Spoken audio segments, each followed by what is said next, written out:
তার নাম রাখাটা জরুরি হয় নাই, কিন্তু এই বান্দার ব্যাপারে তার নাম রাখাটা জরুরি হয়ে যাবে। তার কাফন দাফন সবকিছু এরকম ভাবে জরুরি হবে। শুধু জরুরি হবে এরকম বিষয় নয়। ও মুসলমান, একজন 80 বছরের একজন মুহাদ্দিস হইতে পারে, মুফতি হইতে পারে, একজন হকপন্থী আলেম অথবা হাজী সাহেব, গাজী সাহেব হইতে পারে। ওই বান্দাকে যতটুকু সম্মানের সাথে তাকে গোসল দিতে হবে, ওই যে দুনিয়ার মধ্যে যেই বান্দা আগমন করার পরে শুধুমাত্র একটি বার চিৎকার দেওয়ার মতো সময় পেয়েছিল, ওই বান্দাকেও ওই 80 বছরের একজন আলেম বেচারাকে যতটুকু সম্মানের সাথে আপনি কাফন পরাইবেন, দাফন করবেন, গোসল দিবেন, 1 মিনিট যেই বান্দা হায়াত পেয়েছে অথবা একটি বার চিৎকার দেওয়ার মতো যেই বান্দা হায়াত পেয়েছে, ওই মুসলমান তাকে ঠিক ওরকম সম্মানের সাথে কাফন দাফন করতে হবে, কোনো পার্থক্য করা যাবে না। চিৎকার দিয়ে বলেন সুবহানাল্লাহ। আমার ভাইয়েরা, তাহলে দুনিয়ার হায়াত, এই যে দুনিয়ার সময়, এই সময়ের মূল্য আছে না নাই? কথা বলেন, আছে না নাই? এই সামান্যতম শুধু কি পাইল? একটিবার চিৎকার দেওয়ার মতো সময় বান্দা পাওয়ার কারণে ওই বান্দার কতটুকু মর্যাদা বেড়ে গেল, কতটুকু বেড়ে গেল। শুধু তাই নয়, ময়দানে হাশরে আল্লাহ রাব্বুল আলামিন যখন হিসাবের কাজ কর্ম যখন শুরু করে দিবে, আল্লাহ তাআলা এই মুসলমানের সন্তানদেরকে নাবালেক অবস্থায়, নাবালেক যারা মারা যাবে, এদেরকে আল্লাহ তাআলা ডাক দিয়ে বলবে, ও মুসলমানের সন্তান, আজকে আমার হিসাবের কাজ শুরু করলাম, আমার এই হিসাবের কাজ শেষ করতে অনেক সময় লাগবে, অনেক টাইম লাগবে। এজন্য তোমাদেরকে আর কষ্ট দিতে চাই না। যাও যাও, তোমাদেরকে জান্নাতের পারমিশন দিয়ে দিলাম, তোমরা জান্নাতের ভিতরে চলে যাও, তোমাদের হিসাব নাই, তোমাদের হিসাব নাই। আবার মুসলমানের সন্তানগুলা জান্নাতের দিকে যখন যাইতে যাবে, তাদের মা বাবার কথা মনে পড়ে যাবে। আল্লাহু আকবার বলেন। আবার যখন মা বাবার কথা মনে পড়বে, ফেরেশতারা যখন তাদেরকে জান্নাত দেখায় দিবে, আবার এই বান্দা বান্দিগুলা জান্নাতের ভিতরে আর প্রবেশ করতে চাইবে না, যাইবে না। ফেরেশতারা বলবে, ওহে মুসলমানের সন্তান, তোমরা জান্নাতের ভিতরে কেন যাও না, কেন যাও না? আবার মুসলমানের সন্তানগুলা ডাক দিয়ে বলবে, শুনেন, আমরা জান্নাতে যাইব না, তার পিছনে কারণ আছে। যেই মার জন্য, যেই বাবার জন্য সামান্যতম 1 মিনিট একটি হায়াত পেয়েছিলাম দুনিয়ার মধ্যে যাওয়ার জন্য, আমার জন্মের পিছনেতে আমার মা বাবার অবদান আছে। আমার মা এরকম ভাবে কি করেছে, আমাকে গর্ভধারণ করেছে, আমার বাবা আমাকে জন্ম দিয়েছে।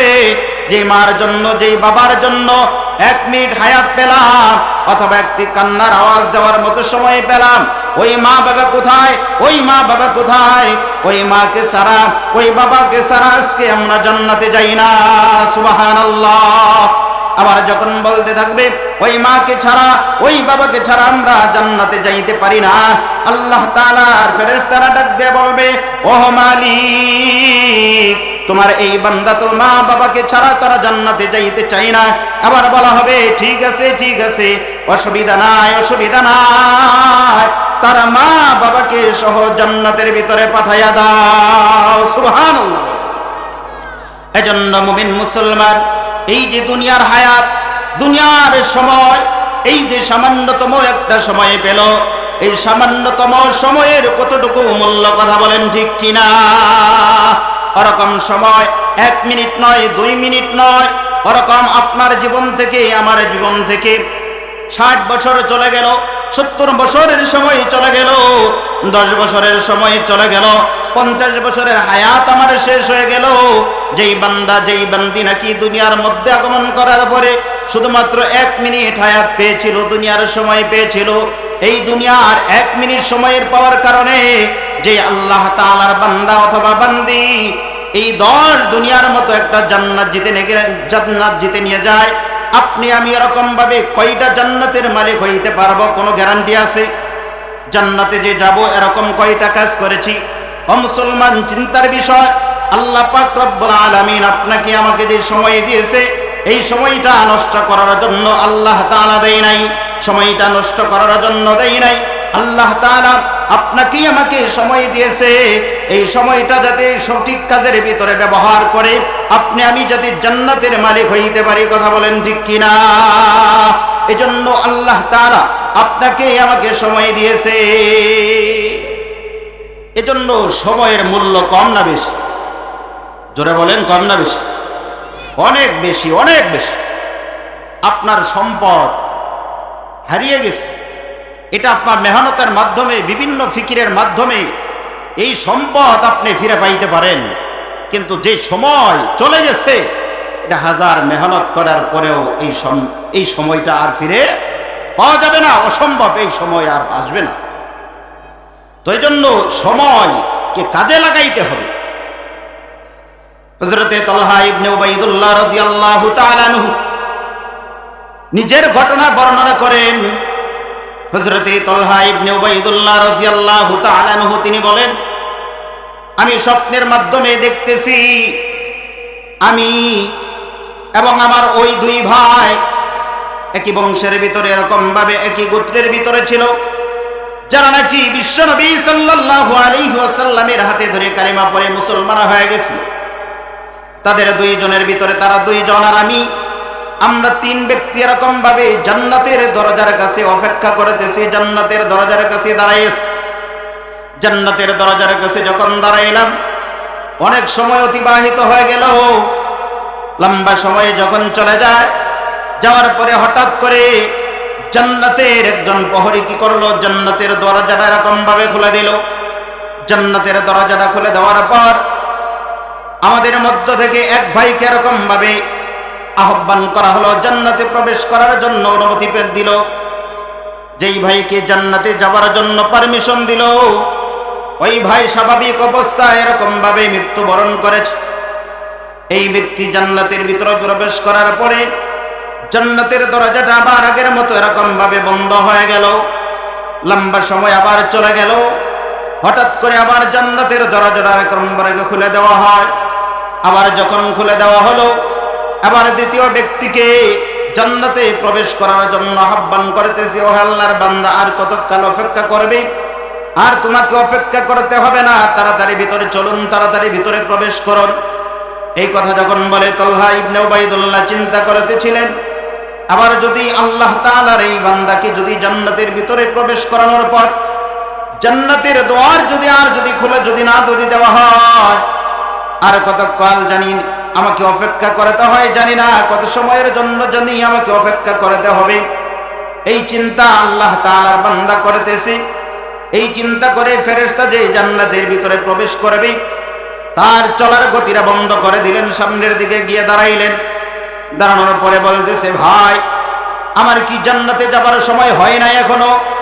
আবার ডাক দিয়ে বলতেছে, শোনেন শোনেন শোনেন, আপনিও তো জান্নাতি কাফেলার মধ্যে একজন, জান্নাতি মানুষের মধ্যে একজন। তবে আপনি তো স্বপ্ন যুগে দেখতেছেন আপনার তো মরণ হয় নাই। আপনার যখন মরণ হবে, মরণ হওয়ার পরে আপনিও জান্নাতের ভিতরে যাবেন, তবে এটা স্বপ্ন যুগে আপনি দেখতেছেন। আবার আল্লাহর বান্দা তালহা ইবনে উবাইদুল্লাহ রাদিয়াল্লাহু তাআলা আনহু তার ঘুম ভেঙে গেল। হযরতে তালহা ইবনে উবাইদুল্লাহ রাদিয়াল্লাহু তাআলা আনহুর চিন্তা হলো, যেই ব্যক্তি নাকি ইসলামের জন্য, দ্বীনের জন্য নিজের বুকের তাজা রক্ত বিলীন করে দিল, দ্বীন প্রতিষ্ঠিত করার জন্য শাহাদাত বরণ করেছে, জিহাদের ময়দানে গিয়া শহীদ হয়ে গেছে, ওই শহীদ ব্যক্তিকে জান্নাতের ভিতরে প্রবেশ করার অনুমতি কেন পরে দেওয়া হলো? আর যেই ব্যক্তি স্বাভাবিক অবস্থায়, এই দুই ব্যক্তির ভিতরে, মৃত্যুর ভিতরে পার্থক্য ছিল 1 বছর। কয় বছর? যারা বলেন কয় বছর? 1 বছরের পার্থক্য ছিল। যেই ব্যক্তি স্বাভাবিক অবস্থায় 1 বছর পরে মারা গেল, তাকে জান্নাতে যাবার আগে পারমিশন দেওয়া হলো। আর যেই ব্যক্তি নাকি ইসলামের জন্য, দ্বীনের জন্য নিজের জীবনটা বিলীন করে দিয়েছে, তাকে জান্নাতে যাওয়ার পারমিশন পরে দেওয়া হয়েছে। এজন্য তালহা ইবনে উবাইদুল্লাহ রাদিয়াল্লাহু তাআলা আনহু বলেন, আমার চিন্তা হলো, যেই ব্যক্তি শহীদ হয়ে গেল, ওই ব্যক্তির তো জান্নাতে যাওয়ার আগে কথা ছিল, কিন্তু শহীদ ব্যক্তি কেন জান্নাতের ভিতরে পড়ে যাবে? এটা হলো তার চিন্তা। আবার নবীজি সাল্লাল্লাহু আলাইহি ওয়াসাল্লামের কাছে জিজ্ঞাসা করে, অথবা অন্য কেহ ঘটনা বর্ণনা করে, নবীজি সাল্লাল্লাহু আলাইহি ওয়াসাল্লামকে যখন প্রশ্ন করে, ইয়া রাসূলুল্লাহ, ইয়া হাবিবাল্লাহ, এই দুইজনের ভিতরে একজন হইল শহীদ, আরেক ব্যক্তি তো শহীদ হয় নাই, নরমাল অবস্থায় এরকম ভাবে 1 বছর পরে মৃত্যুবরণ করলো। যেই ব্যক্তি 1 বছর পরে মৃত্যুবরণ করলো, সে কেন জান্নাতে যাবার আগে অনুমতি পাইল? এটা আমার জানার জন্য মনে চাইতেছে। নবীজি সাল্লাল্লাহু আলাইহি ওয়াসাল্লাম ডাক দিয়ে বলে, শোনো, তালহা ইবনে উবাইদুল্লাহ, যেই ব্যক্তি নাকি 1 বছর পরে নরমাল অবস্থায় মৃত্যুবরণ করেছে, তার আমলের দিকে তোমরা তাকাও না কেন? আমলের দিকে তাকাও, আমলের দিকে তাকাও। এই বান্দা 1 বছরে কত ওয়াক্ত নামাজ বেশি পড়েছে, কতবার কতগুলা সেজদা বেশি দিয়েছে, কতবার সুবহান রাব্বিয়াল আ'লা বলেছে, কতবার সুবহান রাব্বিয়াল আযীম বলেছে, কতবার আল্লাহু আকবার বলেছে, কতগুলা নফল নামাজ পড়েছে, কতবার আল্লাহ তাআলার প্রশংসা করেছে। 1 বছর যেহেতু বেশি হায়াত পেয়েছিল, আল্লাহ তাআলার বান্দার সময় পেয়েছিল, পুরা একটা মাহে রমজানের রোজা আল্লাহ তাআলার বান্দা বেশি রাখছে কিনা? বলা হ্যাঁ রেখেছে। সব কিছু মিলাই ও তালহা ইবনে উবাইদুল্লাহ এবার হিসাব করে দেখে তো আমলের দিক দিয়া কে উপরে চলে গেল। তালহা ইবনে উবাইদুল্লাহ বলে যে 1 বছর পরে মারা গেল, আমলের লাইনে তাকাইলে দেখা যাবে তার আমলে তো বেশি হয়ে গেছে। কথা বলেন ঠিক কিনা? এ কারণে আল্লাহ তাআলা যেই বান্দা 1 বছর পরে মারা গেল, ওই বান্দাকে জান্নাতে যাবার জন্য আগে পারমিশন দিয়েছে। আল্লাহু আকবার। ও মুসলমান, এখান থেকে আপনাকে আমাকে শিক্ষা নিতে হবে, এই যে দুনিয়ার সময়, দুনিয়ার যে হায়াত আছে, এই সময়ের কতটুকু মূল্য। কথা বলেন ঠিক কিনা? নবীজি সাল্লাল্লাহু আলাইহি ওয়াসাল্লামের অনেকগুলা সাহাবী ছিল যারা বেঈমান ছিল, কাফের ছিল, খ্রিস্টান ছিল, ইহুদি ছিল। বেঈমান থাকার পরে 100 বছর, 60 বছর হইতে পারে, 70 বছর হইতে পারে, তারা লম্বা একটা সময় কি করেছে? নাফরমানি করেছে। এমন কোন গুনাহের কাজ নাই যেই কাজটা আল্লাহর বান্দারা করে নাই, সব ধরনের নাফরমানি করেছে। কিন্তু আল্লাহ তাআলা তাদেরকে সময় দিয়েছে। সময় দেওয়ার কারণে আল্লাহ তাআলার বান্দা বান্দিরা এক সময় গিয়া তাওবা করার সুযোগ পেয়েছে। তাওবা করে ইস্তিগফার করে নবীজির হাত ধরে, রাসূলের হাত ধরে কালেমা পড়ে মুসলমান হয়ে গেছে। দুনিয়া থেকে ওই বান্দা বান্দিগুলা জান্নাতের সার্টিফিকেট পেয়েছে। কথা বলেন ঠিক কিনা? তার একমাত্র কারণ হলো এই যে দুনিয়ার যে সময়, এই সময় পেয়েছে।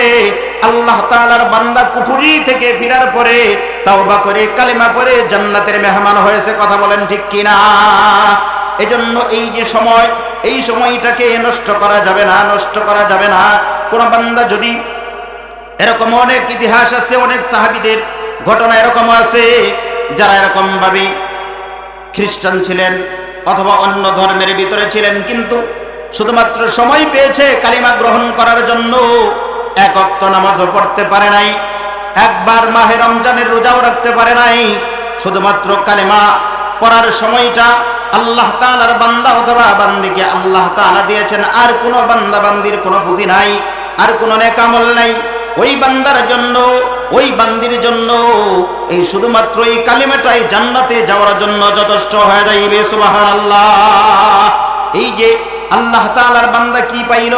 সময় পেয়েছে, তাওবা করেছে, কালেমা পড়েছে, জান্নাতের মালিক হয়ে গেছে। কথা বলেন ঠিক কিনা? এই বান্দা সময় যদি না পাইতো, তাওবাও করতে পারতো না, সময় নাই, বান্দা জাহান্নামী হয়ে যাইতো। কিন্তু আল্লাহ তাআলা বান্দাকে সময় দিয়েছে।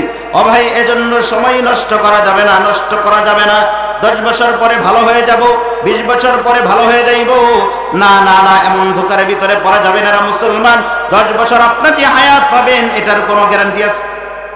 অনেক মানুষ আছে তারা চিন্তা করে, এখন তো জোয়ান আছি, 10 বছর গিয়া লোক বিবাহ শাদী করার পরে গিয়া তাওবা ইস্তিগফার করে একটা সিস্টেমের মধ্যে আসবো। কথা বলেন ঠিক কিনা? তো আসলে আপনি আমি যে আরো 10 বছরের হায়াত পাবো, এটার কোনো গ্যারান্টি আছে? এই গ্যারান্টি কেউই দিতে পারবে না। আপনি আমি অমুক কর্ম যে করতেই পারবো, এই গ্যারান্টিও আপনার আমার নাই। অতএব এই মুহূর্তে এই সময়ের ভিতরে যা কিছু করণীয় আছে, এই মুহূর্তে আপনার জন্য আমার জন্য সেটা করতে হবে। কথা বলেন ঠিক কিনা? আগামীকাল করব, আগামীকাল না, আজকে করব, এই মুহূর্তে করব, এই মুহূর্তে করতে হবে। পরবর্তী সময়ের জন্য কোনো কাজ রাখা যাবে না, যে পরের সময়ের জন্য আমি ভালো হয়ে যাইব এরকম কর্ম করব না, ওই সময় আমার হাতে নাই, ওই সময় নাই। তো এই জন্য এই মুহূর্তেই তাওবা করতে হবে, এই মুহূর্তেই ইস্তিগফার করতে হবে। তো এই জন্য আল্লাহ তাআলা যে সময়ের কসম করেছেন, এমনিতেই কসম করেন নাই। এজন্য সময়ের সাথে সব কিছুরই সম্পর্ক আছে না নাই? এজন্য বান্দা সময়কে নষ্ট করা যাবে না, সময়কে নষ্ট করা যাবে না, সময়কে মূল্যায়ন করতে হবে। সময়কে এরকম ভাবে পুঁজি বানাইয়া আপনি আমি কর্ম করে যাতে আল্লাহ তাআলার জান্নাতের মেহমান হইতে পারি, এজন্য আল্লাহ তাআলা আপনাকে আমাকে সময় দিয়েছেন। আল্লাহ তাআলা আপনাকে আমাকে সময় দিয়েছে ওই চার দোকানে বসে সিনেমার এরকম ভাবে সিনেমার হলের ভিতরে বসে টাস ধরে ধরে এরকম ভাবে সময় নষ্ট করার জন্য আল্লাহ তাআলা আপনাকে আমাকে সময় দেয় নাই। ভালো কিছু করার জন্য আল্লাহ তাআলা আপনাকে আমাকে সময়গুলা দিয়েছেন। কথা বলেন ঠিক কিনা? সময় যখন চলে যাবে আপনি মনে করতেছেন 10 বছর পরে আমি এই কাজ করব ওই কাজ করব, না ভাই, সম্ভব না। এমন একটা সময় আসবে আপনি সেজদা দিতে চাইবেন, আগে সেজদা করেন নাই, কিন্তু এখন আপনার মনে চায় আপনি একটা সেজদা দিবেন জমিনের মধ্যে, কিন্তু আল্লাহ তাআলা এমন অসুস্থ আপনাকে বানায় রাখছে, আপনার সেজদা দেওয়ার মতো ক্ষমতা আর নেই। চেয়ারে বসে আছে, অথবা সেজদা দিতে পারে না, বসেও থাকতে পারে না, শুয়ে শুয়ে চিৎকার করে কান্নাকাটি করে আল্লাহ তাআলার কাছে। কিন্তু এই বান্দাকেও আল্লাহ তাআলা সময় দিয়েছিল, কিন্তু সময় অনুযায়ী বান্দা কাজ করে নাই। আপনার আমার যে ওরকম হবে না এটার কোনো গ্যারান্টি আছে? কোনো গ্যারান্টি নেই। তো এই জন্য সময়কে কাজে লাগাইতে হবে সুন্দরভাবে। আল্লাহ তাআলা সূরা আসরের ভিতরে সর্বপ্রথম ওয়াল আসরি দিয়া যে সময়ের কসম করেছেন, রে মুসলমানের জন্য সময়কে আর আমরা নষ্ট করব না, সময়গুলাকে আপনি আমি কাজে লাগাইব ইনশাআল্লাহ। বলেন ইনশাআল্লাহ। এরপরে আল্লাহ তাআলা বলেন ইন্নাল ইনসানা লাফি খুস। আল্লাহ তাআলা বলে সমস্ত মানুষগুলাই ক্ষতির মধ্যে আছে, ক্ষতিগ্রস্তের মধ্যে আছে, ধ্বংসের মধ্যে আছে।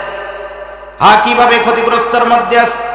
এই যে আল্লাহ তাআলা আপনাকে আমাকে যে একটা সময় দিয়েছে, এই সময়টার সঠিক ব্যবহার আপনি আমি যদি করতে পারি তাহলে ধ্বংস হব না। আর যদি এই সময়টার উল্টা ব্যবহার যদি আপনি আমি করি তাহলে নিশ্চয়ই ধ্বংস হয়ে যাব। কথা বলেন ঠিক কিনা? সময় যখন চলে যাবে, শেষ হয়ে যাবে, তখন আফসোস করে আর এই সময় এরকম ভাবে ফিরে পাওয়া যাবে না, ফিরে পাওয়া যাবে না। এজন্য আপনাকে আমাকে কি করতে হবে? ও মুসলমান, আল্লাহ তাআলার বান্দা, ভালো করে শুনেন।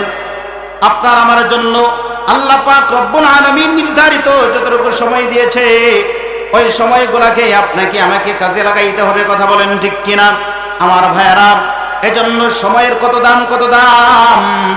বসরা শহরের ভিতরে একজন ভরত বিক্রি কর্তা, আইসক্রিম বিক্রি কর্তা, সে কি করতেছে? ওই ভরত বিক্রি করার জন্য এরকম ভাবে ওই বাজারের ভিতরে চলে গেল, বরফ বিক্রি হয় নাই। আসরে নামাজের সময় শেষেছে, বলতেছে আমি ধ্বংস হয়ে গেলাম। এইভাবে আল্লাহ তাআলার বান্দা শুধু চিৎকার করতেছে।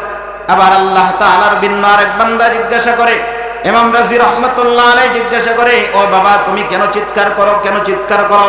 ডাক দিয়ে বলতেছে, বাবা আমি যে ভরত বিক্রি করার জন্য এখানে এসেছিলাম, আমি তো এরকম ভাবে আইসক্রিম বিক্রি করার জন্য আগমন করেছিলাম, সন্ধ্যা হয়ে যাইতেছে, সময় শেষ হয়ে যাইতেছে, আমার বরফগুলা তো বিক্রি করা হয় নাই, আমার আইসক্রিমগুলা তো বিক্রি করা হয় নাই।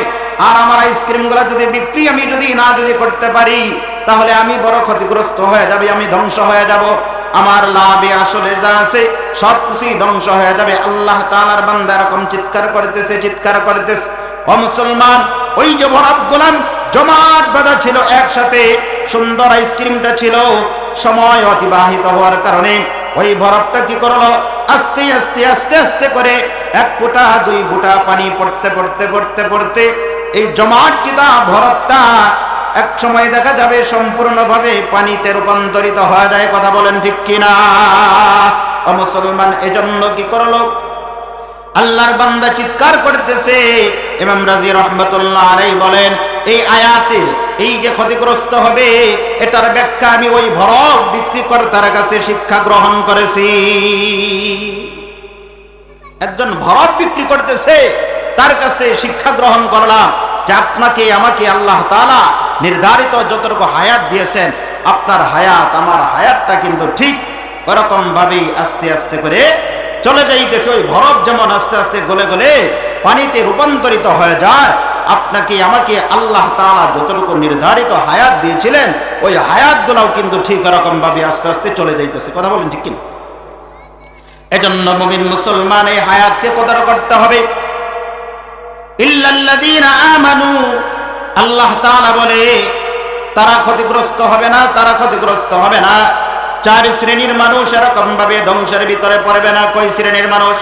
চার শ্রেণীর মানুষ এরকম ভাবে ধ্বংস হবে না, ক্ষতিগ্রস্তের মধ্যে পড়বে না। চার ধরনের মানুষ, ওই চার ধরনের মানুষের ভিতরে আল্লাহ রাব্বুল আলামিন বলেন ইল্লাল্লাযীনা আমানু।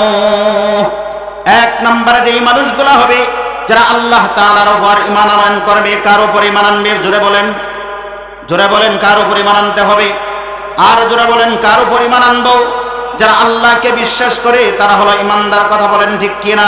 যারা কোরআনকে বিশ্বাস করে তারা হলো ঈমানদার, যারা পরকালকে বিশ্বাস করে তারা হলো ঈমানদার, যারা ফেরেশতাদেরকে বিশ্বাস করে তারা হলো ঈমানদার, যারা কবরের আযাবকে বিশ্বাস করে তারা হলো ঈমানদার, যারা জান্নাত জাহান্নামকে বিশ্বাস করে তারা হলো ঈমানদার। কথা বলেন ঠিক কিনা? ও মুসলমান, এজন্য যেই বান্দাগুলো ঈমানদার হবে, যেই বান্দাগুলো ঈমানদার হবে, ঈমানের বৈশিষ্ট্য হলো তিনটা জিনিসের ভিতরে পরিপূর্ণতা আনে। কয়টা বিষয়? তিনটা বিষয়। এক নাম্বার হলো মুখে স্বীকার করা। মুখে কি করা? মুখে স্বীকার করতে হবে, দিল থেকে বিশ্বাস করতে হবে, আমলে এরকম ভাবে পরিণত করতে হবে। কথা বলেন ঠিক কিনা? শুধু জবান দিয়ে বললে হবে না, দিলের ভিতরে থাকতে হবে। ও মুসলমান, দিল দিয়ে শুধু বললে হবে না, জবান দ্বারা উচ্চারণ করতে হবে। কথা বলেন ঠিক কিনা? অনেক সাহাবী ছিল যারা এরকম ভাবে কালেমাকে গ্রহণ করেছে, ভিতরে রেখেছিল, ভিতরে রাখছে যতক্ষণ পর্যন্ত আল্লাহ তাআলার বান্দা বান্দীগণা কালেমাকে ভিতরে রাখছে, ততক্ষণ পর্যন্ত তাদের উপর কোনো অভিযোগ যায় নাই, পিটানি হয় নাই, তাদের উপর আক্রমণ হয় নাই। যেই মাত্র কালেমাটা মুখ দিয়ে উচ্চারণ করেছে, প্রকাশ করেছে, সাথে সাথেই তাদের উপর অ্যাকশন শুরু হয়ে গেছে। কথা বলেন ঠিক কিনা? এজন্য মুসলমান মুখেও বলতে হবে, দিলের ভিতরে রাখতে হবে, কাজেও পরিণত করতে হবে। কথা বলেন ঠিক কিনা? এজন্য মুমিন মুসলমান তিনটা বিষয়ের নাম হলো ঈমান। এক নম্বর হলো মুখে স্বীকার করা, দিল থেকে বিশ্বাস করা, কাজে এরকম ভাবে পরিণত করা। ও মুসলমান, যারা ঈমানদার হবে, ঈমানদার বান্দা কখনো নামাজ না পড়ে থাকতে পারবে না, ঈমানদার বান্দা কখনো পর্দার বরখেলাপ করতে পারবে না, ঈমানদার বান্দা কখনো মিথ্যা বলতে পারবে না, ঈমানদার বান্দা কখনো এরকম ভাবে আরেকজনের যুবতী মেয়েকে নিয়ে পার্কে ঘুরতে পারবে না। কথা বলেন ঠিক কিনা?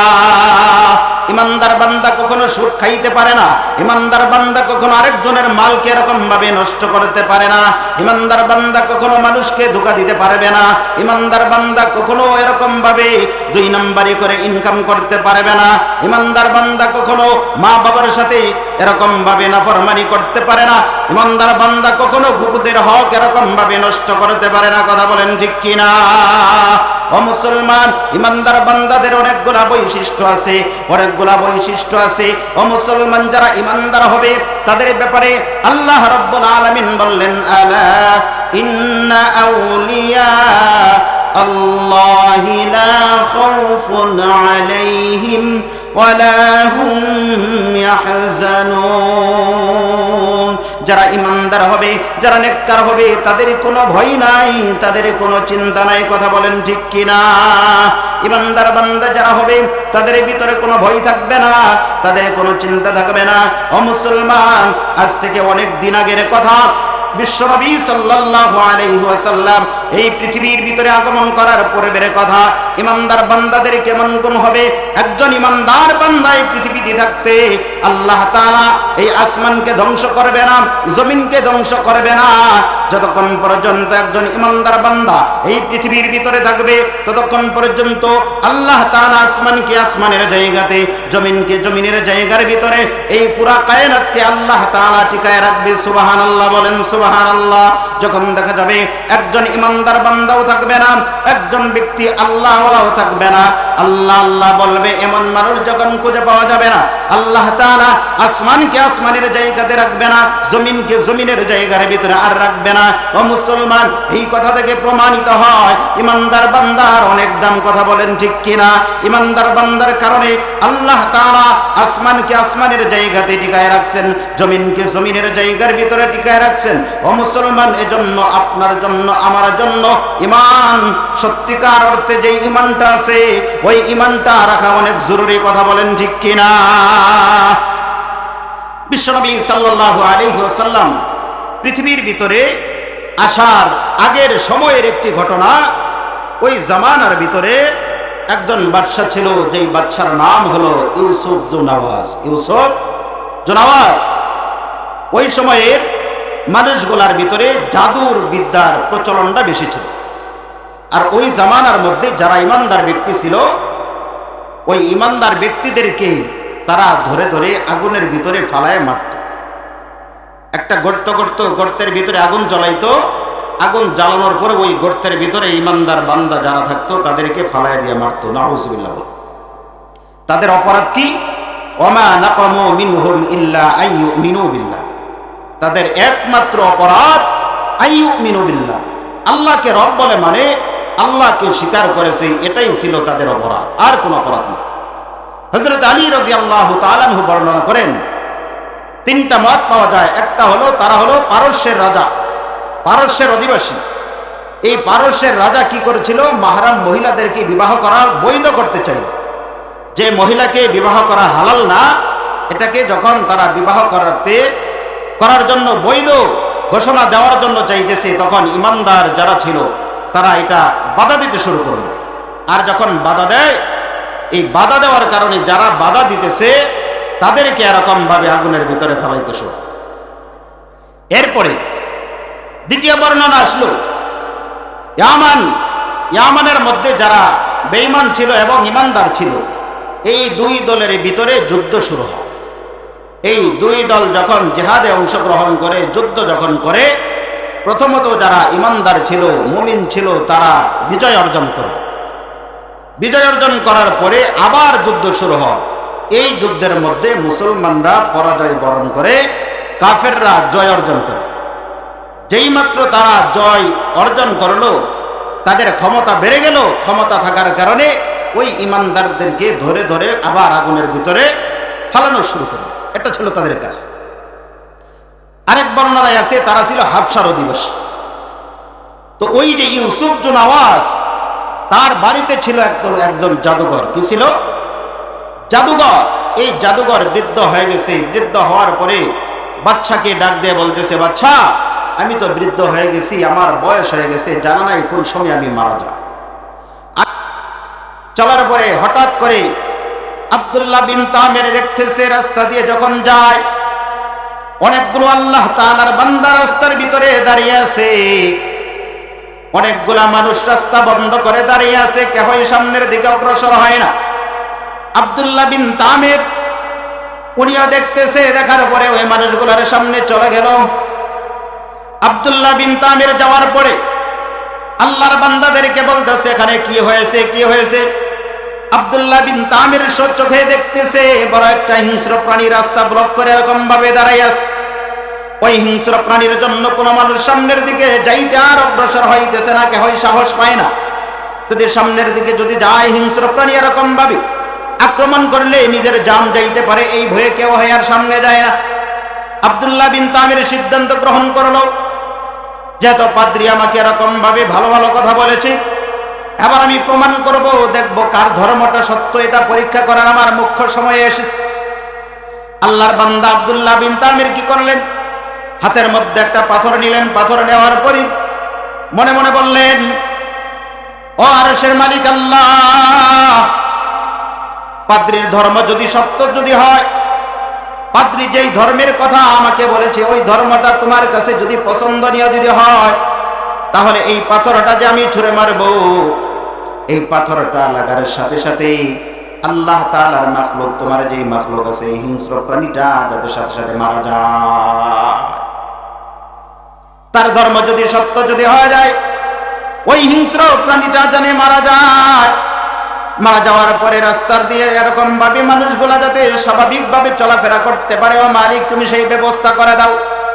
যেই মাত্র আব্দুল্লাহ বিন তামের ছোট্ট একটা পাথর নিয়ে ওই হিংস্র প্রাণীর দিকে ছুঁড়ে মারলো, মারার সাথে সাথে যেই মাত্র তার শরীরের ভিতরে স্পর্শ করলো পাথরটা লাগার সাথে সাথে আল্লাহ তাআলার ওই মাখলুক মুহূর্তের ভিতরে জমিনের ভিতরে পড়ে মারা যায়। মানুষগুলা স্বাভাবিক অবস্থায় যার যার পথে এরকম ভাবে চলে যায়। সুবহানাল্লাহ। আব্দুল্লাহ বিন তামির চলে গেল। আবার অন্য অন্য লোকদের চিন্তা হলো নিশ্চয় এখানে কোনো ব্যাপার আছে, কোনো কারণ আছে। এই ছোট্ট একটা বালক, এই যুবকের ভিতরে নিশ্চয় কোনো ধরনের জিনিস আছে, না হয় সামান্যতম একটা পাথর, এই পাথরে দিয়ে আঘাত করার কারণে এত বড় একটা হিংস্র প্রাণী মারা যাওয়ার কথা না। সবাই এরকম ভাবে আব্দুল্লাহ বিন তামিরের কাছে দৌড়ায়। আর আব্দুল্লাহ বিন তামির কি করলো, তার ভিতরে আল্লাহ তাআলা এমন কিছু যোগ্যতা দান করলেন, কুষ্ঠরোগী অন্ধ যারা ছিল তাদেরকে অনায়াসে তিনি ভালো করতে শুরু করলো। বারবার যখন ভালো হয়ে যায় এই খবরগুলা ওই যে ইউসুফ জুনাওয়াজ যে বাদশা ছিল, ওই বাদশার মহলের ভিতরে তার একজন সহচর ছিল, সেও ছিল অন্ধ। ওই অন্ধ ব্যক্তির কান পর্যন্ত যখন এই আওয়াজ যায়, ওই আল্লাহ তাআলার বান্দা অন্ধ ব্যক্তিটা আব্দুল্লাহ বিন তামিরের কাছে চলে আসে। আসার পরে আব্দুল্লাহ বিন তামির তাকে ডাক দিয়া বলতেছে, এই যে আপনার জন্য এরকম এরকম হাদিয়া এনেছি, এই হাদিয়াগুলো আপনি গ্রহণ করুন আর আমার চক্ষুটা আপনি ভালো করে দেন। আব্দুল্লাহ বিন তামির ডাক দেয়া বলে, ভালো করতে পারি না আমি, ভালো করা মন্দ করা আমার কোনো ক্ষমতা নাই। সমস্ত ক্ষমতা হলো কার? ধরে বলেন সমস্ত ক্ষমতা কার? চক্ষু ভালো করতে পারে একমাত্র আমার আল্লাহ। আমার কোনো ক্ষমতা নাই, আমার কোনো ক্ষমতা নাই, আমি তো আপনাকে ভালো করতে পারি না, ভালো করতে পারি না। তবে হ্যাঁ, আপনি যদি ওই আল্লাহ তাআলার উপর যদি ঈমান আনয়ন যদি করেন, ওই মালিককে আপনি যদি বিশ্বাস যদি করেন, তাহলে আমি আল্লাহ তাআলার কাছে দোয়া করব, আল্লাহ তাআলা যেন আপনার চক্ষুটা ভালো করে দেয়। সুবহানাল্লাহ। আমার ভাইয়েরা, আল্লাহ তাআলার ওই অন্ধ বান্দা কি করলো? আল্লাহকে বিশ্বাস করলো। বিশ্বাস করার পরে আল্লাহর বান্দা কি করলো? আব্দুল্লাহ বিন তামির আল্লাহ তাআলার কাছে দোয়া করে, আল্লাহ তাআলা দোয়া কবুল করে নেয়। সাথে সাথে অন্ধ ব্যক্তির চক্ষু দুটোটা ভালো হয়ে যায়। আল্লাহু আকবার। দুটোটা চক্ষু ভালো হয়ে গেল। চক্ষু ভালো হওয়ার পরে আল্লাহর বান্দা আবার যখন বাদশার দরবারে যায়, রাজার কাছে চলে গেল। রাজার কাছে যাওয়ার পরে আবার রাজা যখন দেখতেছে তার আগের মতো চোখ তো আর নাই, এখন চোখ সুন্দর দেখা যায়। আবার তাকে ডাক দিয়ে বলে, চোখ কোথায় পাইলা? ব্যাপারটা কি? কোথা থেকে চিকিৎসা নিয়েছ? আবার আল্লাহ তাআলার বান্দা ডাক দিয়ে বলে, আমার আল্লাহ আমার চোখের আলোকে ফিরাইয়ে দিয়েছি। সুবহানাল্লাহ। যেই মাত্র বলেছে আমার আল্লাহ তাআলা আমার চক্ষু ফিরাইয়ে দিয়েছে, আবার বাচ্চা বলতেছে, কোন আল্লাহ তোমাকে চোখের আলো ফিরাইয়ে দিয়েছে? আমি ছাড়া কোনো ইলাহ আছে? আমি ছাড়া তো তোমার আর কে আল্লাহ আছে? বলে, হ্যাঁ হ্যাঁ, আমার একজন মাবুদ আছে, যিনি আপনাকে বানাইছে, যিনি আমাকে বানাইছে, তিনি আমার চোখের আলোটাকে ফিরাইয়ে দিয়েছে। সুবহানাল্লাহ। এই কথা যখন বলেছে, বাচ্চা রাগ হয়ে গেছে, ক্ষোভ হয়ে গেছে। রাগ এবং ক্ষোভে তাকে অনেক ধরনের মার নির্যাতন করলো, অনেকগুলো পিটানো দিল। আবার মার খাওয়ার পরে আল্লাহ তাআলার বান্দা বাধ্য হইয়া ওই যে আব্দুল্লাহ বিন তামির, ওই তামিরের কথা বলে দিল, ওই যুবক আমাকে ভালো করে দিয়েছে। আবার যুবককে ডাকলো, আব্দুল্লাহ বিন তামিরকে বলল, এ বেটা, তুমি কি ধর্ম ত্যাগ করবা নাকি এরকম ভাবে মৃত্যুবরণ করতে চাও? তোমার কাছে কোনটা পছন্দনীয় হয় বলো? আব্দুল্লাহ বিন তামির বলে, না না, আমি তো আল্লাহ তাআলাকে বিশ্বাস করি, যিনি আপনাকে বানাইছে, যিনি আমাকে বানাইছে, আমি তো তাকেই বিশ্বাস করি। আবার আব্দুল্লাহ বিন তামিরকে এরকম ভাবে অনেক ধরনের মার নির্যাতন করা হয়। মারপিট খাওয়ার কারণে যুবক মানুষ চাপের মুখে পড়ার পরে আল্লাহর বান্দা কি করলেন? এই আল্লাহ তাআলার বান্দা ওই যে পাদ্রী আছে, পাদ্রীর কথাটা এরকম ভাবে বলে দিলেন। আবার পাদ্রীকে ধরে আনলো। নিয়ে আসার পরে পাদ্রীকে বলতেছে, তোমার ধর্ম ত্যাগ করবা নাকি তোমার জীবনটা এরকম ভাবে বিলীন করে দিতে চাও? পাদ্রী তো ধর্ম ত্যাগ করে না। এবার পাদ্রীকে কি করলো? করার দ্বারা তার মাথাটাকে এরকম ভাবে কেটে দুই টুকরো করে দেয়। দুই টুকরো করে দিল। এবার আব্দুল্লাহ বিন তামিরকে বলে, ও আব্দুল্লাহ শুনো, ও যুবক, এখনো সময় আছে, তুমি যদি বাঁচতে চাও তাহলে তাড়াতাড়ি করে ধর্ম ত্যাগ করো, আমাদের ধর্মের ভিতরে এসে পড়ো। বলে, না না, আমি ধর্ম ত্যাগ করবো না। আব্দুল্লাহ বিন তামিরকে মারার জন্য আবার বাচ্চা কি করলো? কিছু লোক এরকম ভাবে তার সাথে লাগাই দিল। তাদেরকে দায়িত্ব দেওয়া হলো, তোমরা যাও যাও, একে নিয়ে পাহাড়ের ভিতরে চলে যাও, পাহাড়ের টিলার উপরে তাকে উঠাইবা। ওখানে উঠানোর পরে তাকে বলবা, সে যদি এরকম ভাবে ধর্ম যদি ত্যাগ করে তাহলে তাকে মারবে না, আর যদি ধর্ম যদি ত্যাগ যদি না করি, তাহলে ওই পাহাড়ের উপর থেকে ধাক্কা দিয়ে এরকম ভাবে তাকে শেষ করে ফেলাইবা। আব্দুল্লাহ বিন তামিরকে ওখানে নিয়ে যাওয়া হয়। নেওয়া যাওয়ার পরে এরকম ভাবে পাহাড়ের চূড়ার ভিতরে যখন উঠায়, পাহাড়ের উপরে ওঠার পরে আব্দুল্লাহ বিন তামিরকে বলতেছে ধর্ম ত্যাগ করবা কিনা? বলে না, না আমি ধর্ম ত্যাগ করবো না। আবার তার সাথে যখন বেয়াদবি শুরু করবে, আব্দুল্লাহ বিন তামির বলে হুয়া মাওলাকুম ফানি'মাল মাওলা ওয়া নি'মান নাসীর। আল্লাহ তাআলার সাহায্য চাইতেছে, ও মালিক এদের ব্যাপারে তুমি ফয়সালা করে দাও, এদের ব্যাপারে তুমি ফয়সালা করে দাও। আল্লাহ তাআলার সাহায্য আব্দুল্লাহ বিন তামির যখন চায়, আল্লাহ তাআলা ওই পাহাড়ের ভিতরে কম্পন শুরু করে দিল। পাহাড়টা এরকম ভাবে কাঁপতে শুরু করলো, কাঁপতে কাঁপতে সমস্ত মানুষগুলা ওই পাহাড়ের ভিতরে ধ্বংস হয়ে যায়। আব্দুল্লাহ বিন তামির অক্ষত অবস্থায় বাদশার দরবারে গিয়ে পৌঁছে যায়। সুবহানাল্লাহ। আবার বাদশা আব্দুল্লাহ বিন তামিরকে দেখে বলতেছে, তোমার সাথীরা কোথায়? তোমার সাথীরা কোথায়? তোমার সাথে যেই সাথীগুলা গিয়েছিল তারা এখন কোথায় আছে বলো। আব্দুল্লাহ বিন তামির বলতেছে, আমার আল্লাহ আমাকে বাঁচাইছে, আমার আল্লাহ তাআলা আমাকে হেফাজত করেছে। বাকি যারা আমার সাথে গিয়েছিল, আমার সাথে যারা বেয়াদবি করতে চেয়েছিল, আল্লাহ তাআলা সবাইকে ধ্বংস করে দিয়েছে। আবার বাদশা আবার কি করলেন? তাকে মারার চক্রান্ত শুরু করলেন। বলতেছে ঠিক আছে, তোমাকে দেখাইতেছি মজা। আবার এই কথা বলে আবার কিছু লোকের ব্যবস্থা করে দিল। এই লোকদেরকে নিয়ে এরকম ভাবে কি করলো? তাদেরকে বলল, যাও যাও নদীর মধ্যে চলে যাও। নদীর মধ্যে যাওয়ার পরে মাঝপথে গিয়া তাকে বলবা তোমরা, সে যদি ধর্ম যদি ত্যাগ যদি করে তাহলে তো করলো, আর যদি ধর্মটা যদি না যদি ত্যাগ করে, আল্লাহর বান্দাকে তোমরা কি করবা জানো? ওই পানির ভিতরে এরকম ভাবে মেরে ফেলবা। আল্লাহর বান্দাকে ওইভাবে পানির ভিতরে ডুবাইয়ে মারবা। আবার যখন নদীর ভিতরে চলে গেল, যাওয়ার পরে দেখা গেল আল্লাহ তাআলার বান্দা তো ধর্ম আর ত্যাগ করে না, ধর্ম আর ত্যাগ করে না। ধর্ম যখন ত্যাগ করতে অস্বীকার করলো, তাকে যখন ওখানে মারবে, এবারও আগের মতোই আল্লাহ তাআলার বান্দা আব্দুল্লাহ বিন তামির আল্লাহ তাআলার কাছে বিচার দেয়, ও মালিক আল্লাহ, এই বিচার তুমি করো, এটার উত্তম ফয়সালা তুমি করে দাও। নদীর ভিতরে ঢেউ আসলো, ঢেউ আসার কারণে সমস্ত মানুষগুলো এরকম ভাবে নদীর ভিতরে ধ্বংস হয়ে যায়। আর আব্দুল্লাহ বিন তামির অক্ষত অবস্থায় আবার বাদশার দরবারে পৌঁছে যায়। আল্লাহু আকবার। এরপরে আবার বাদশা কি করলো? বাদশা বলতেছে, তোমার সঙ্গীরা কোথায়? আব্দুল্লাহ বিন তামির বলে, তাদেরকে আল্লাহ তাআলা ধ্বংস করে দিয়েছে, আল্লাহ তাআলা আমাকে হেফাজত করেছে। সুবহানাল্লাহ। এই কথা বলার পরে আবার বাদশা কি করলো? বলে ঠিক আছে, অসুবিধা নাই। আবার কিছু লোকের ব্যবস্থা করলো, তাদেরকে বলতেছে, যাও যাও এই যুবককে আগুনের ভিতরে ফালাইয়া, এই গর্তের ভিতরে ফালাইয়া আগুন দিয়ে তাকে পুরো ছারখার করে দাও। আবার আগুনের ভিতরে যখন ফালানোর সিদ্ধান্ত নিল, আবার আগুনের কাছে গেল। আগুনের ভিতরে যাওয়ার পরে আব্দুল্লাহ বিন তামিরকে যেখানে আগুন দিয়ে পোড়ার কথা ছিল, আব্দুল্লাহ বিন তামির তো মরল না। আগুনের কাছে যারা গিয়েছিল সবাইকে আল্লাহ তাআলা ওই আগুনের মাধ্যমে সবাইকে ধ্বংস করে দেয়। আব্দুল্লাহ বিন তামির এবার অক্ষত অবস্থায় বাদশার দরবারে চলে যায়। আল্লাহু আকবার। কথা বলে না যে রাখে আল্লাহ, মারে কে? আল্লাহ যদি বাঁচায়, দুনিয়ার কোন শক্তি কাউকে মারতে পারবে? পারে না। আর আল্লাহ যদি মারে, কেউ তাকে বাঁচাইতে পারবে না।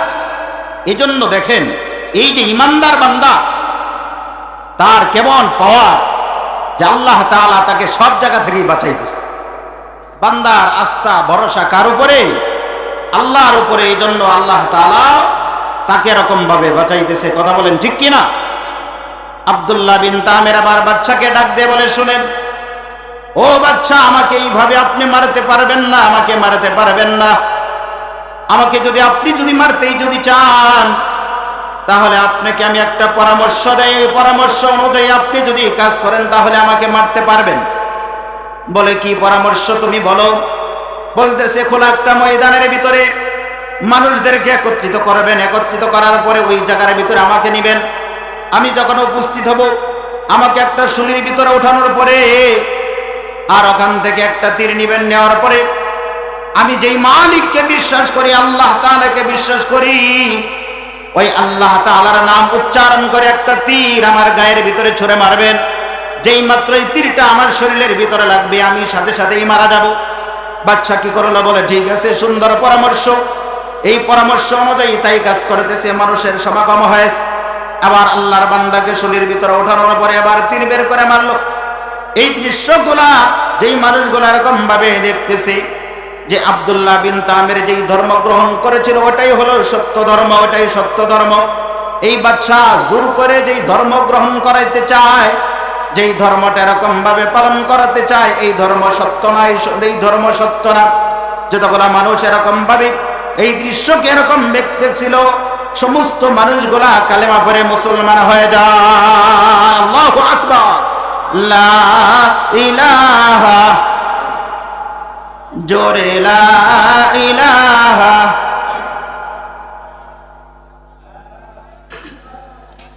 ইল্লাল্লাহ, লা ইলাহা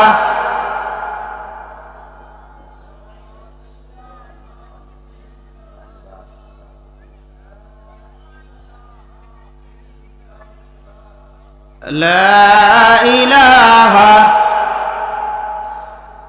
লা ইলাহা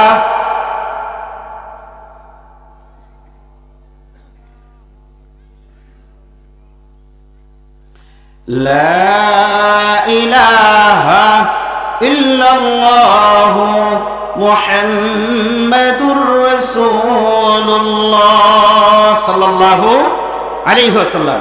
এজন্য দেখেন ইমানদার যারা, তাদের পাওয়ার কত।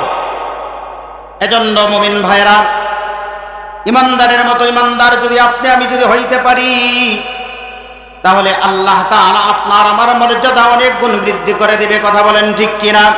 যেইভাবে আল্লাহ তাআলা ঈমান আনয়ন করার জন্য বলেছেন। আরেকটা ঘটনা মনে পড়েছে, আপনাদেরকে শোনায় দেয় তারা কেমন ইমানদার ছিল, আপনি আমি কেমন ইমানদার। জালালউদ্দিন সুয়ুতী রহমাতুল্লাহি আলাইহি শরহুস সুদুরে একটি ওকিয়া নিয়ে আসছেন, একটি ঘটনা নিয়ে আসছেন। দেখেন ওই ঘটনাটা কত চমৎকার। আল্লাহ তাআলার তিন বান্দা সহোদর, তিন ভাই, পথ চলতে চলতে চলতে চলতে এরকম ভাবে জালেম রাজা পর্যন্ত পৌঁছে যায়। জালেম রাজার কাছে যাওয়ার পর আল্লাহ বলেন, বাঁচলে কি বাঁচলে হবো গাজী, আমরা যদি মারা যাই তাহলে হবো শহীদ, বাঁচলে গাজী মরলে হবে শহীদ, তৃতীয় আমাদের আর কোনো রাস্তা নাই, তৃতীয় আমাদের আর কোনো রাস্তা নাই। আমার বাচ্চা চিন্তা করে গেল, এদের ঈমান বড় মজবুত, এদের চিন্তা চেতনা বড় কঠিন, তাদেরকে স্বাভাবিক অবস্থায় মারা যাবে না। আবার তাদেরকে বলল, তার যে সহচর ছিল ওই বাচ্চার লোকদেরকে ডাকতে বলে, শোনো এদের মারার জন্য ব্যবস্থা করো, মারার জন্য ব্যবস্থা করো। বড় একটা ডেকের ভিতরে তেলকে এরকম ভাবে জাল দিতে শুরু করলো। ওই তেলগুলা জাল দিতে দিতে যখন উত্তপ্ত হয়ে গেল, গরম হয়ে গেল, তিন ভাইয়ের ভিতরে যেই ভাই নাকি সব থেকে বড় ছিল, ওই আল্লাহ তাআলার বান্দাকে ডাকতে বলে, শোনো তুমি কি জীবনে বাঁচতে চাও, হায়াত চাও, নাকি আর ইহুদি ধর্ম গ্রহণ করতে চাও, নাকি তুমি এরকম ভাবে ওই গরম তেলের ডেকের ভিতরে যাইতে চাও? আল্লাহ তাআলার বান্দা ডাকতে বলে, বাচ্চা শোনো, আমি তো দেখতেছি ওটা তো গরম তেলের ডেক নয়, ওরা হলো জান্নাতে যাওয়ার রাস্তা। সুবহানাল্লাহ। বাচ্চার সামনে যখন বলেন ওটা তো গরম তেলের ডেক দেখা যায় না, ওটা জান্নাতে যাওয়ার রাস্তা দেখা যাইতেছে, আল্লাহ তাআলার বান্দাকে আবার বাচ্চা কি করলো, রাগ এবং খুবই তাড়াতাড়ি করে ধরে এরকম ভাবে গরম তেলের ডেকের ভিতরে ছেড়ে দেয়। যেই মাত্র ছেড়ে দিল, ছেড়ে দেওয়ার সাথে সাথে হাড্ডি থেকে গোশত গোলা সবকিছু আলাদা হয়ে যায়। আপন দুই ভাই চোখে নিজ চোখে এরকম ভাবে দৃশ্যগুলা দেখতেছে। এই দৃশ্যটা যখন দেখতেছে, আবার দ্বিতীয় ভাই গেছে, দ্বিতীয় ভাইকে ডাকতে বলে, শোনো তোমার বড় ভাইয়ের যে অবস্থা হয়েছে তোমারও কিন্তু সেই অবস্থা হবে। তুমি কালিমা যদি না ছেড়ে দাও, আমাদের খ্রিস্টান ধর্ম ইহুদি ধর্ম যদি গ্রহণ না করো, তাহলে তোমার বড় ভাইয়ের যে অবস্থা হয়েছে তোমাদেরও সেই অবস্থা হবে। আল্লাহর বান্দা বলতেছে, শুনেন আমার বড় ভাই চলে গেল, আর আমাকে কি বলে গেল জানেননি? জানেননি বলে কি বলে গেল? আমার বড় ভাই বলতেছে, ভাই আর দেরি করিস না, আর দেরি করিস না। দ্বিতীয় ভাই বলতেছে, আমার বড় ভাই যেই পথে চলে গেছে, আমি তার ছোট ভাই হিসেবে এই পৃথিবীর ভিতরে আর থাকতে চাই না, আমিও ওই পথের ভিতরে যাইতে চাই। আল্লাহু আকবার। আল্লাহর বান্দা দ্বিতীয় ভাই যে আছে তাকেও রাগ এবং ক্ষোভে তাকেও কি করলো, ওই গরম তেলের ডেকের ভিতরে ছেড়ে দেওয়া হয়। আল্লাহর বান্দার শরীর থেকে ওই হাড্ডি থেকে গোশতগুলো আলাদা হয়ে যায়। এবার 3 নম্বর যে ভাই আছে সব থেকে ছোট ভাই, সে এরকম ভাবে একা একাই জীবিত আছে। 3 নম্বর ভাইকে ডাকতে বলে, শুনো, তোমার বড় 2 ভাই যেই পথে গেছে, তুমি কি সেই পথে যাইতে চাও নাকি বাঁচতে চাও? ছোট ভাই ডাকতে বলে, আচ্ছা শুনো, আমাকে মৃত্যুর ভয় দেখায় আর কোনো লাভ হবে না, আর কোনো লাভ হবে না। আমার বড় আপন 2 ভাই যেই পথে গেছে, আমি একা একা এই জমিনের ভিতরে থেকে আর কি করবো? আর আমি একা একা থাকতে চাই না, তাড়াতাড়ি করে আমাকে ছেড়ে দাও, আমাকে ছেড়ে দাও। আমার বড় 2 ভাই যেই পথে গেছে, আমিও সেই পথে যাইতে চাই। সুবহানাল্লাহ।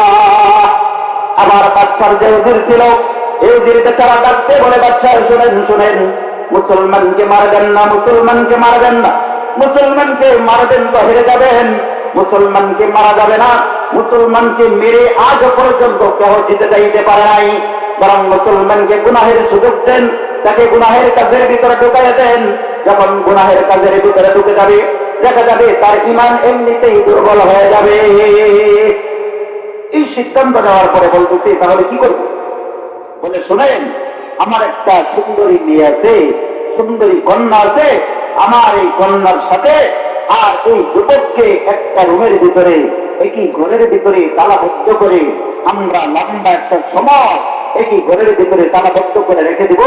আল্লাহর বান্দা এই যুবক আর যুবতী যখন একই ঘরের ভিতরে থাকবে, তখন গুনাহ না করে আর পারবে না, গুনাহ করেই ফেলবে, তখন তার ইমানি জজবা, ইমানি পাওয়ারটা, ইমানটা দুর্বল হয়ে যাবে। বাচ্চা বললে, ঠিক আছে, অসুবিধা নাই, তাই করো। এবার উজিরের মেয়ে আর আল্লাহর বান্দা যুবক, এই 2 জনকে একই ঘরের ভিতরে রেখে দেওয়া হয়। রেখে দেওয়ার পরে ওই যে মেয়েটিকে রুমের ভিতরে ঢুকাই দেওয়া হয়েছে, ওই মেয়েটিকে বলেছে, যত ধরনের বাহানা আছে, যত ধরনের কৌশল আছে গুনাহ করানোর জন্য, সব ধরনের কৌশল তুমি অবলম্বন করো। এই কথা বলে দেওয়ার পরে মেয়েটি এই যুবকটাকে তার দিকে তাকানোর জন্য, তার দিকে আকৃষ্ট করার জন্য যত ধরনের কায়দা আছে সব ধরনের পথ অবলম্বন করছে। কিন্তু আল্লাহর বান্দা যুবক একটি বারের জন্য ওই মেয়েটির চেহারার দিকে তাকায় না। সুবহানাল্লাহ। যখন তাকাই না, এই মেয়েটির হাত দ্বারা কোনো খাবারও পায় না। মেয়েটি বারবার বলে, ভাই আমার দিকে তাকা, আমি কত সুন্দর, আমার কত জোর যৌবন, কত কিছু আছে, আমার দিকে আপনি একটি নজর তাকান, আমাকে একটুবার দেখে। আল্লাহর বান্দা যুবক সেজদার ভিতরে পড়ে যায়, সেজদার মধ্যে পড়ে কাঁদে, আর আল্লাহ তাআলাকে বলে, ও মালিক, ও মালিক, আমার বড় 2 ভাইকে তুমি এরকম ভাবে জান্নাতের নিয়ামতের মতো বড় দৌলত দান করলে, আমার বড় 2 ভাই চলে গেল। ও মালিক, তুমি তো আমাকে জালিমের জুলুমখানা, জেলখানার ভিতরে আবদ্ধ করে রাখো। ও মালিক, তোমার কাছে সাহায্য চাই, তোমার কাছে প্রার্থনা জানাই, যত ধরনের কৌশল তারাই করুক না কেন, আমার ঈমান যাতে কোনোভাবেই ধ্বংস যাতে না হয়ে যায়। ও মালিক, মেহেরবানি করে আমার ঈমান যাতে হেফাজত হয়, এই সুযোগটা তুমি আমাকে করে দাও, আমার ঈমানের ভিতরে কোনো ধরনের যাতে নেফাকি না ঢুকে। সুবহানাল্লাহ। যুবক এইভাবে চেষ্টাই করে কাঁদে, আল্লাহ তাআলার সাহায্য চায়, আল্লাহ তাআলার সাহায্য চাইতেছে। এইভাবে যুবতীটা বারবার চেষ্টা করে যুবকের দিকে দাবিত হওয়ার জন্য, কিন্তু যুবক দেখে না। আর যুবক ডাকতে বলে, বন্দে, আমার এই চোখ দিয়া তোকে আমি দেখবো না, তোকে দেখা হালাল হবে না, আমি তোকে দেখবো না, তোকে দেখবো না। আমার এই চোখ দিয়ে তো আমি আল্লাহ তাআলাকে দেখতে চাই, তাকে দেখতে চাই। ও বোন, আমার এই চোখ দিয়ে আমি আল্লাহ তাআলাকে দেখবো। তোর হাতের কোনো খাবার আমি খাবো না, আমি আল্লাহ তাআলার জান্নাতের খাবার খাইতে চাই। কোন ধরনের তোর হাতের নিয়ামত আমি চাই না, জান্নাতের নিয়ামতের আশা আমি করি। জান্নাতের নিয়ামত গুলো আমি দেখবো, তোকে আমি দেখবো না।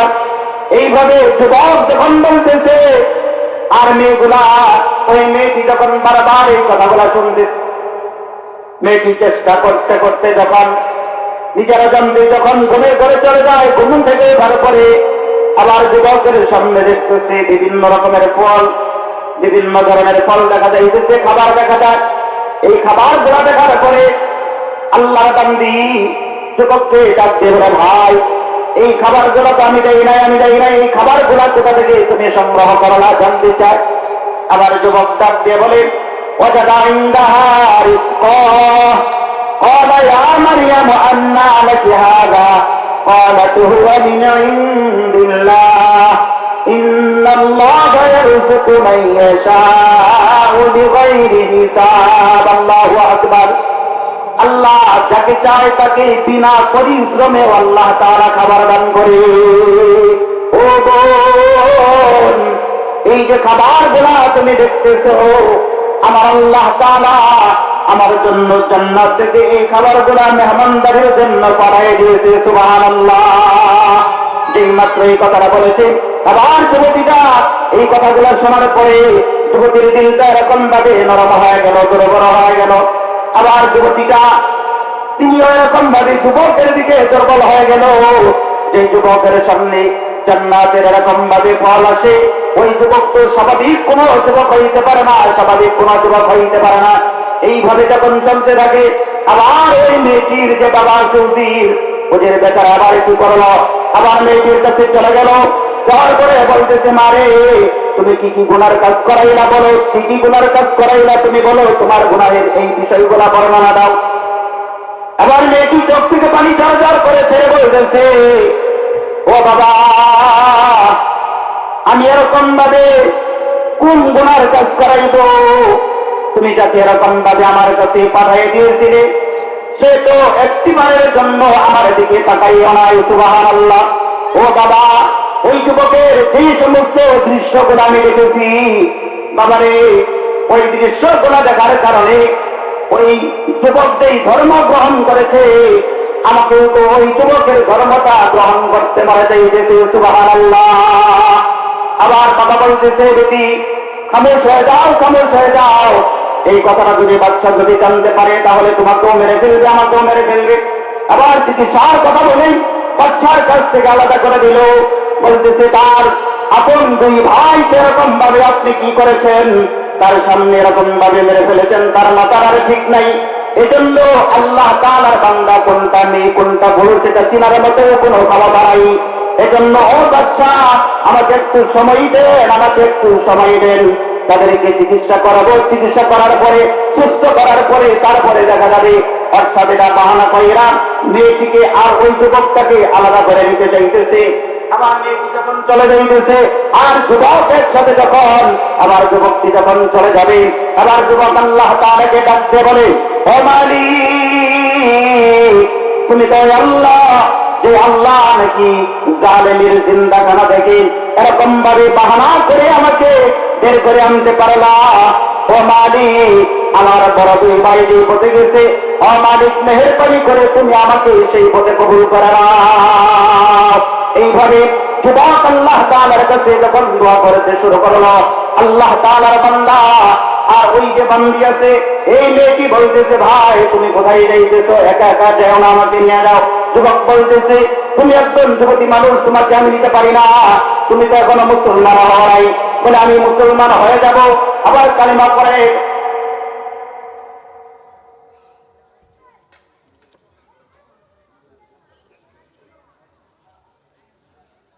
আমরা শুকর আদায় করি, আপনার সবাই বলি আলহামদুলিল্লাহ। আজকে মাহফিলে আমাদের প্রধান বক্তা বিশিষ্ট ইসলামী চিন্তাবিদ মুফাসসির কোরআন, আমরা অনেকেই ওনাকে চিনে থাকি। উনি পুরা দেশের মধ্যে এমন কোন জেলা নাই যে জেলার ভিতরে সে এরকম ভাবে বয়ান করে নাই। প্রত্যেকটা জেলার ভিতরে তার অবদান আছে।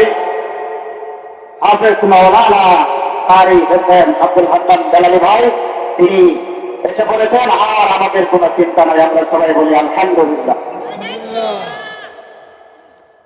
আল্লাহ তাআলার বান্দা আমার ডাকতে বলতেছে, বন্ধু আমি তো তোমাকে আমার কাছে নিতে পারি না, তুমি তো মুসলমান হও নাই। আবার কি করলো, বলতেছে, ঠিক আছে আমি কালিমা পড়ে মুসলমান হয়ে যাব। কালিমা পড়ে মুসলমান হয়ে গেল। আবার আল্লাহ তাআলার বান্দা বলতেছে, আপনার সঙ্গী করে আমাকে নিয়ে যান বলতেছে না, এমনিতে নেওয়া যাবে না। তুমি তো এরকম ভাবে একজন যুবতী মেয়ে, আমি একজন যুবক মানুষ, তোমাকে এমনিতে নেওয়া যায় না। বলতেছে তাহলে কি করতে হবে? আরে তোমাকে আমি যদি বিবাহ না করি, তোমার সাথে কথাবার্তা বলা কোনো ধরনের কোনো কিছুই বৈধ হবে না। আবার মেয়েকে বলতেছে ভাই তাহলে আমাকে আপনি বিবাহ করে নেন, আমাকে বিবাহ করে নেন। আল্লাহর বান্দা যুবক বলতেছে ঠিক আছে, এখানে তো মুসলিম পরিবার নাই, চলো তাহলে মুসলিম এলাকায় যেতে হবে, ওখানে গিয়া তোমাকে আমি বিবাহ করতে পারি। আরে মুসলমানের বিবাহ হবে, মুসলমানের বিবাহের ভিতরে খুতবা আছে না নাই, সাক্ষী আছে নাই, সাক্ষী থাকতে হবে, খুতবা দিতে হবে, এরপরে মুসলমানের বিবাহ হইতে পারে। কথা বলেন ঠিক কিনা? এজন্য বলেন মুসলমান আবার আল্লাহ তাআলার বান্দা এবং বন্দী যখন একসাথে যাইতেছে, কত করে যাওয়ার পরে আল্লাহ তাআলার বান্দা দেখতেছে তার দুই ভাই, যেই দুই ভাইকে গরম তেলের ডেগের ভিতরে ছেড়ে দেওয়া হয়েছিল, ওই দুই ভাই জান্নাতি সোয়ারি ঘোড়া দিয়া ওই বান্দার সামনে এরকম ভাবে আগমন করতেছে। সুবহানাল্লাহ। এই মাত্র ঘোড়ার ভিতরে সওয়ার হয়ে আসতেছে, আল্লাহ তাআলার দুই বান্দাকে অর্থাৎ আপন দুই ভাইকে দেখে এই ভাই বলতেছে ভাই রে, তোমরা না মারা গেলা, তোমরা না শহীদ হয়ে গেছো, তোমরা এখানে কোত্থেকে আসলা জানতে চায়। আবার দুই ভাই দেখতে বলতেছে শোনো ভাই, আল্লাহ তাআলা আমাদেরকে পাঠিয়েছে একটা সুসংবাদ তোমাকে দেওয়ার জন্য, তোমাকে দেওয়ার জন্য। সুসংবাদটা কি? এটাই হলো সুসংবাদ যে আমরা এরকম ভাবে শহীদ হয়ে গেলাম। আমরা শহীদ হয়ে যাওয়ার পরেও গরম তেলের ডেগের ভিতরে আমাদেরকে দেওয়া হয়েছে। ওই তেলের ডেগের ভিতরে যাওয়ার পরেও আমাদের মাকাম আল্লাহ তাআলা পর্যন্ত যতটুকু পৌঁছাই নাই। কিন্তু তোমাকে যে জালেমের জিন্দাখানা, জেলখানার ভিতরে রাখার পরেও, গুনাহের আখড়ার ভিতরে রাখার পরেও তুমি যে গুনাহের কাজ করো নাই, এ কারণে আল্লাহ তাআলার কাছে আমাদের চাইতে তোমাদের সম্মান, তোমার মাকামটা আল্লাহ তাআলার কাছে অনেক গুণ বেড়ে গেছে। সুবহানাল্লাহ।